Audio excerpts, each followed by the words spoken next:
the last couple of days of class, we've been working with matrices. We've been solving systems of equations with matrices. Before that, we were solving systems of equations with elimination methods and substitution methods.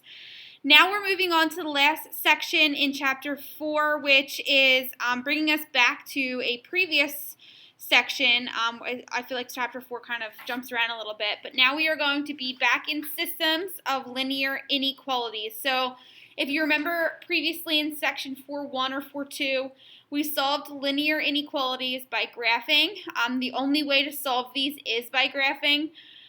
So a system of linear equalities has two or more inequalities in the same problem, so it looks similar to a system of equations, except for the fact that these inequality symbols right here and here are now here instead of equal signs. But unfortunately, there's not going to be just one answer. Like with systems of equations, there's one ordered pair answer if there is a solution. A system of linear inequalities has infinite answers, which is why we have to graph, and we have to shade the section, the region that would be the system solution set. Now, if a question is asking us to determine if one particular ordered pair is a solution, you have to replace those numbers in for x and y and see which one satisfies both inequalities. So for the first one, to determine if 2x minus y is greater than 4 and x plus 3y is less than or equal to 6, if 2, 0 is a solution, what we're going to be doing is we're replacing in 2 in for x and 0 in for y for both of these inequalities to see if it's true. So 2 times 2 minus 0, we're going to see if that's greater than 4, and 2 plus 3 times 0 is less than or equal to 6.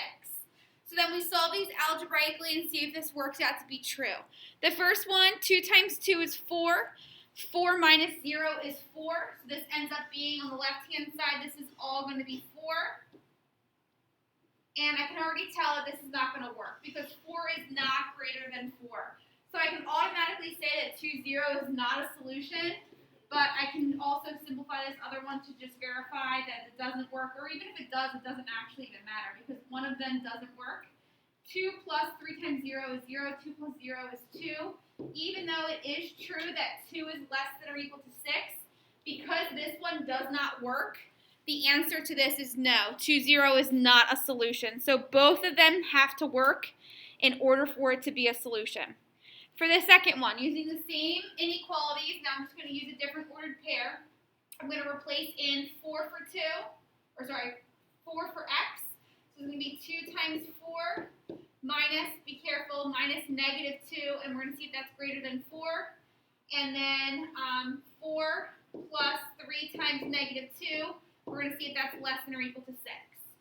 So 2 times 4 is 8, minus a negative is going to end up being plus. 8 plus 2 is 10. 10 is greater than 4. So the first one works out to be true. The second one, 4 plus 3 times negative 2. Well, 3 times negative 2 is negative 6.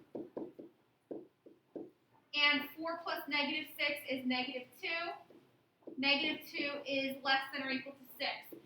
So both of these end up being true. So this one, yes, this ordered pair is a solution to this system.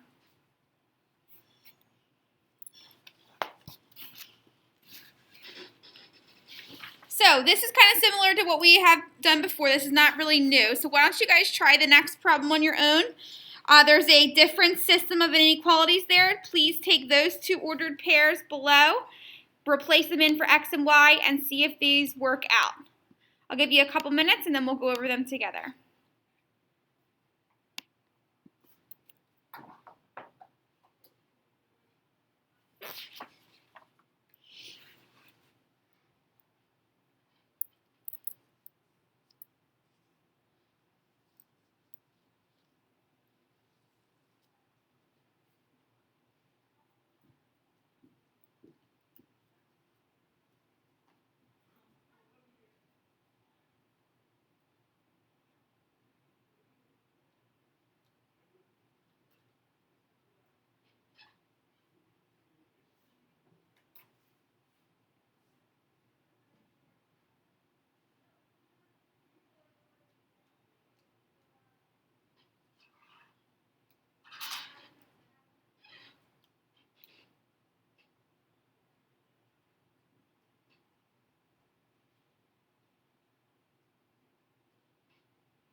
All right, so going over these problems, we're going to replace 0 in for x for the first one and 2 in for y. So this will be 0 plus 4 times 2. We'll see if that's greater than 4. And then 3 times 0 plus 2 times 2. We'll see if that's greater than or equal to negative 6. Well, this is going to end up being 8. 8 is greater than 4, so the first one works. This is going to end up being 4. 4 is greater than or equal to negative 6, so they both work. This would be yes. For the next one, this will be negative 1 plus 4 times 1. We'll see if that's greater than 4. And then 3 times negative 1 plus 2 times 1. We'll see if that's greater than or equal to negative 6. So this is going to end up being negative 3 plus 4, negative 1 plus 4, and that's going to be 3. 3 is not greater than 4, so I already can tell that the answer is no. I actually don't even have to do the next one. They both have to work in order for it to be true, so because one of them is not, I can just move on and be done with it. So that is defining if an ordered pair is a solution to the system of inequalities. So now to actually solving them. So if you flip over to the next page, we are now going to revisit information and problems that we did previously in this chapter, so it's all coming back again. Now we are going to be graphing systems of inequalities. If you remember previously, I would give you an inequality and I would say graph it. In order to graph it, you would need to create a line. There are two types of lines. They're either solid or dotted, or also known as dashed. And then you have to figure out which side, which area is going to be shaded, either below the line or above the line, or to the left of the line or to the right of the line. But the only difference now is there's going to be 2 or more inequality lines. So now we're going to have not just one splitting the graph into 2, but now we're going to have 2 lines splitting the graph into 4 sections, and one of those 4 sections will be the solution region. So in example 1, we are graphing both of these inequalities on the same graph. We have to first remember how to just graph one of them. So if I'm looking at y is less than 4, we have to realize that anytime that's just y and there's no x variable, this is a horizontal line. So at 4, 1, 2, 3, 4 on the y-axis, it's going to be a horizontal line. Because it's a less than symbol and it's not less than or equal to, this is going to be a dashed or a dotted line. So this is what y is less than 4, the line looks like, and now we have to shade the region. So anything that's less than 4 would be anything below this line. And I know that because this is just a horizontal line. All the numbers that are less than 4 are below it like that. Now, in previous sections, we would just be done with it. This would be the graph. But for systems of inequalities, we have a second one that we have to graph as well. So now we're graphing the next one. I have different colors. You probably don't. But the way that you shade, you can shade it the opposite way. So if you notice, I kind of just shade it diagonally this way. Now when I go to graph the next one, I'm going to shade it a little bit different so that you can see the solution region.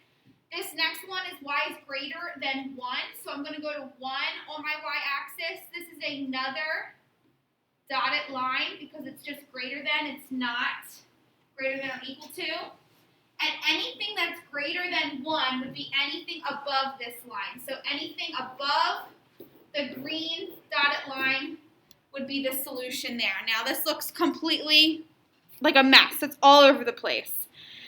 A system of linear inequalities, the solution to it is going to be where the 2 shaded regions intersect.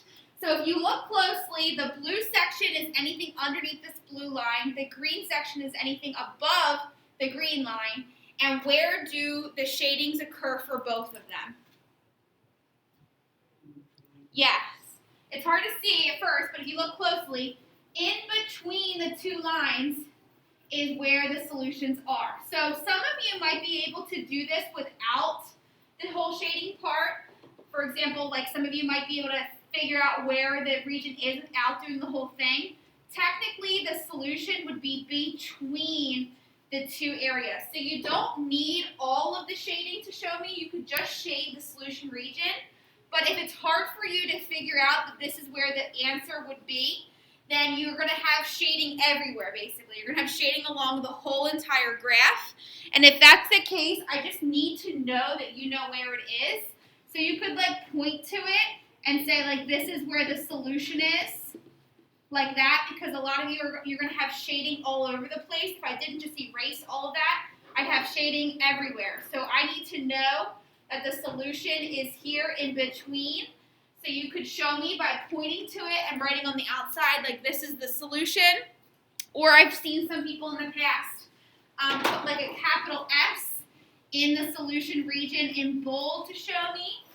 When we get to our next quiz, I guess we'll have to figure out how we will be doing this, whether we'll have like a file upload in Schoology, or if I can figure out how to find a better way to do it, just so I can see what the solution is very easy. So example 2, similar. We have two inequalities that we're going to be graphing on the same graph. So we have x is less than 3. When you have anything that just starts with an x and that's a vertical line, it's going to be a vertical line at 3 on the x-axis. Here's where 3 on the x-axis is. This is another dotted line because it's just less than. And then anything that's less than 3, since this is a vertical line, and I can just think about the number line, the x-axis, anything that's less than 3 is anything to the left of it. So all of this stuff over here would be the solution region for just that. And then the next one, I'm going to switch my color. The next one is our first line that's going to have some sort of steepness, because now we have a slope we need to take care of. So now we have to remember how to graph these things in slope-intercept form. So y is less than negative x plus 2. I start at 2 on my y-axis because that's what the 2 on the outside says to do. That's our y-intercept. And the slope here is negative 1. I know that because there's an invisible 1 next to, or in between the negative and the x. Whenever you have a slope, remember slope is always 2 directions. So whenever it is an integer or a whole number and it's not already in fraction form, you can turn it into a fraction by putting a 1 underneath of it. The slope is the rise over the run. So to graph this, that means go down 1 and to the right 1. So from our starting point, which is positive 2 on the y-axis, we'll be going down 1 to the right 1, down 1 to the right 1 like this. Now this is another dotted line. Not a solid line because it is just a less than. But unfortunately, as soon as we get to these types of problems and we have lines that they have a certain steepness, you have to then do if you remember back to when we were in the previous chapters, we have to test a point to see where the shaded region is. If we kind of forget the blue part and just imagine just the green being here, the green line splits the graph into this area below it and the area above it. To determine which area is the solution region, you choose any point that does not lie on the line. The easiest point to choose is 0, 0. I can choose this point because 0, 0 is not on the line. And what you do is you replace 0, 0 in for x and y. So you put a 0 in for y, a 0 in for x, and you solve to see what happens. This says 0 is less than negative 0, which is just 0, plus 2. 0 is less than 2. So this ends up being true because 0 is less than 2. Because that is true, that means that the entire solution region underneath of this green line would be shaded in. So like I said, this is where things get a little bit messy because there's a lot of shading that's going on here. Now you have to realize there are 4 different areas, 4 sections that are made from these 2 lines. 1, 2, 3, and 4. And you're looking for where you see shading in both. So if you look closely, especially because I did my shading oppositely, you can see that like in this grid here, underneath the green line, so everything underneath the green line, to the left of the blue line would be my solution region. So like anything right here. So I've also seen students in the past kind of box it out like this and show a bolded, like more shaded area to show me that. I've seen students do that and then take their pencil and then just show me that this is the solution region by putting like a capital S in it. I've seen students point to it and tell me just from the outside, there's where my solution is. I don't care how you show me, you just have to show me that you know where the intersection of the two graphs would be. All right, and then the last problem on this page is asking us to, again, solve the system of inequalities by graphing. The only thing about this one, it has a little star because this is the most difficult problem on the page. And that is because these inequalities are not currently in slope-intercept form. So if you're given a problem like this, the first thing you have to do is take these two inequalities and put them into slope-intercept form. So the first one, 2x minus y is less than or equal to 5. Oh, sorry, what am I doing? 2x minus y. I don't know why I wrote 5. 2x minus y. So when I'm taking this inequality and I'm putting it into slope-intercept form, I'm just taking it and solving it for y. To do that, I like to first move the x's around. So I'm going to subtract 2x from both sides. I'm left with negative 1y is less than or equal to negative 2x plus 5. And then the last thing I'm going to do is get rid of this negative, like the negative 1 or the negative sign in front of the y. And two ways to do that would be either to divide everything by negative 1 or multiply everything by negative 1. So I'm going to divide everything by negative 1. You just have to be very careful. If you remember back to the inequality properties, when you take anything and you divide by a negative, the sign does flip. So the sign's going to flip from less than or equal to greater than or equal to. And this is going to be negative 2 divided by negative 1 is positive 2x minus 5. So that's your first inequality that you would graph. And so you would go to your graph, you would plot the y-intercept, use the slope, create the line, and then figure out the shaded region.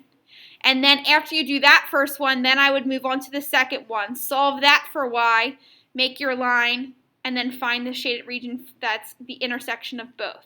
So I started this problem for you. At this point, I want you guys to go back and finish it. So graph this line here on the graph, and then start with the second one. Do the same thing I did with the first one. Solve this for y, and then see if you can try this one and do this one on your own. I'll give you like 4 minutes, and we'll go over these.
All right, so we're going to go over this problem, and again, we are right now solving these by hand. This is stuff that we already did take a quiz on. This is just now getting more difficult now that we're adding 2 inequalities, and then the next examples are going to be 3. I am going to be showing you how to do this with a calculator. Today is the first day, so I want to show you how to do it algebraically because everyone needs to know how to do that. Only some of us have calculators, but for those of you who do have one or have the software downloaded to your laptops, you'll be able to use that to get to your final answer. So hopefully you have a calculator. If not, then you have to know how to do what I'm about to show you, and then I will show you how to use the calculator, which makes things a whole lot easier. So y is greater than or equal to 2x minus 5. I'm going to graph that first by starting at negative 5 on my y-axis. 1, 2, 3, 4, 5. My slope is 2, so I go up 2 over 1. And this line is going to be an actual solid line since it's a greater than or equal to symbol. To shade this region, I choose a point that's not on the line. I'm going to choose 0, 0 because that's the easiest one to choose. This turns into 0 is greater than or equal to 2 times 0 minus 5. 0 is greater than or equal to negative 5. Because of that, that means this above area here is the solution region for that line. Once I have that line graphed, now it's time to move on to the next one. The next one is x plus 2y is greater than or equal to 2. To solve this one, I would subtract both sides by x. I get 2y is greater than or equal to negative x plus 2. I divide everything by 2. I get y is greater than or equal to negative 1/2 x plus 1.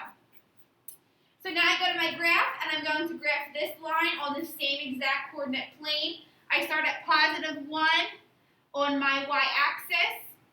From here, I go down 1 to the right 2, and this is going to be another solid line. Okay, it does get a little confusing when you have both lines in the same coordinate plane. Now we have to pretend like the green one is not there. If we're looking at just the blue, there's an area below the blue line and an area above the blue line. I'm going to test 0, 0 again to see if the area below the blue line is the solution set. I can use 0, 0 again because 0, 0 is not on this line. I'm going to replace 0 in for y, and I'm going to replace 0 in for x.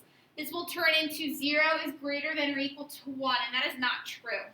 This is not true. That's false. 0 is not greater than 1.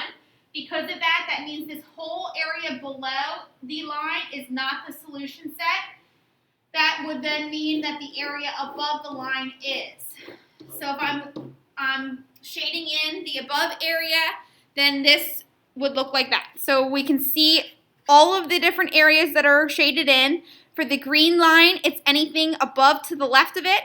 For the blue line, it's anything above it. The solution region where the 2 lines shadings intersect would be this area right here. So anything in this area up here would be the solution region. So you can either shade it like really well so I can see that you understand it's just this part and not this part over here on the right. You could do that and put like a capital S and show me this is the solution region. You can take an arrow, point to it, and write that this is the solution region so I can see which one of the 4 sections is the solution region. However you do that works for me as long as I can see it. The last thing we'll be able to get to today is the example 4 and 5 on the next page, solving systems of linear inequalities, but now with 3. So this is getting even crazier now that we have not 1, not 2, but 3 different inequalities. Thankfully, these are not that bad.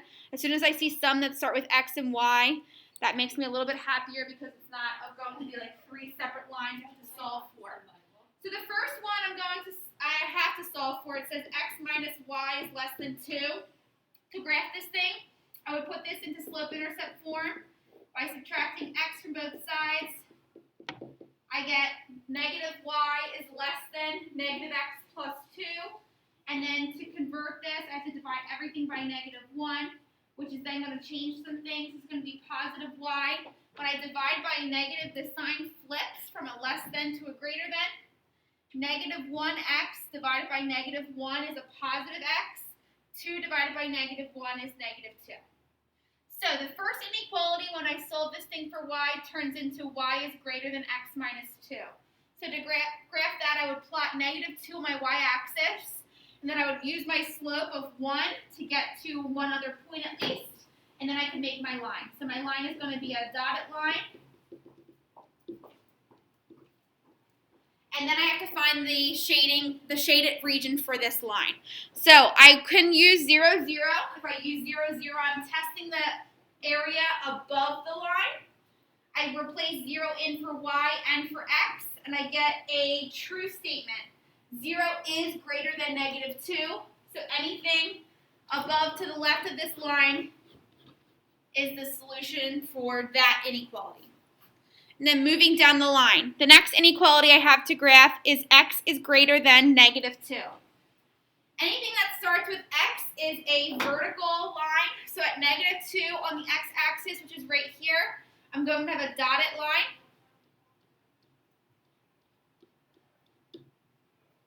Okay, so that would be my second line here. And then the shading for this, anything that's greater than negative 2 on the x-axis would be anything to the right of it. So this is when things are going to start to really get kind of tricky. So I'm going to get anything to the right of this line is going to be the solution. So now I'm already looking at the solution region. I can see like up here is where these two lines intersect, but we still have one more. So now we have y is less than or equal to 3. 3 on the y-axis would be right here. This is going to be our only solid line. So at 3 on the y-axis, I would have a line there. And anything that's less than or equal to 3 would be anything below it. So here's where things are going to get tricky. So if I start coloring this all in, I'm really going to get messed up because there's going to be a lot of things going on here. Anything below this green line is going to be a solution region set. Anything to the right of the blue line and anything to like the left above the red line is going to be the solution region. So anything below here, to the right of here, and above this red line will be the solution region. So we get this little triangle right here that is the intersection of all 3. So that right there would be the solution region. So it can be done algebraically. It definitely takes a lot more time to do this algebraically than it does to do this in our calculator. We still have 5 more minutes, so I want you guys to please try example 5 on your own. We'll go over the answers before we leave, and then tomorrow I'll show you how to use the graphing calculator and introduce those steps to you.